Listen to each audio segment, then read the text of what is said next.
Alrighty, time for another edition of Science Sunday here with Aoife Ryle at the Connecticut Science Center in our capital city. Good morning. Good morning. So today we're talking air pressure. Yeah, we're going to talk about Bernoulli's principle a little bit, using a funnel, a ball, and this is like the duster you use for your keyboards. Yeah, so this is where our high pressure air is going to come from. Okay.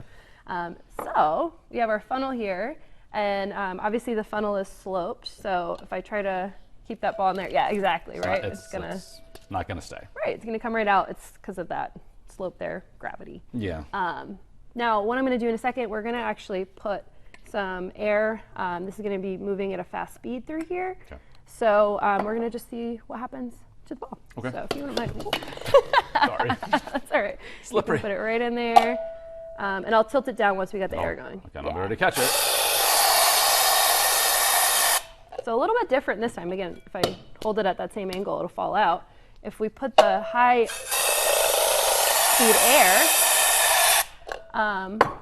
you'd imagine, right, that air is going to push it straight out.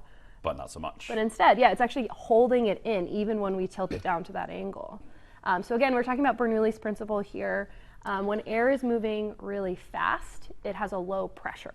And when air is moving really slow, it has a high pressure. So at this corner right here, we have fast moving air in a low pressure zone.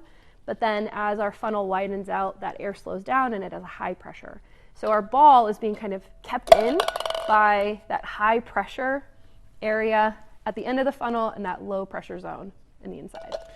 So. And you guys here in the North Tower have a really cool station set up where you're trying to move beach balls around using the same principle. Yeah, it's like a much bigger version. Yes. So it's this huge cone, and yeah, you can kind of hover beach balls using this same principle. It's also the same thing that keeps airplanes in the air. Yeah, it's a very important principle for sure. Yeah. All right, so memberships at the Science Center, they're always great to have, and they quickly pay for themselves.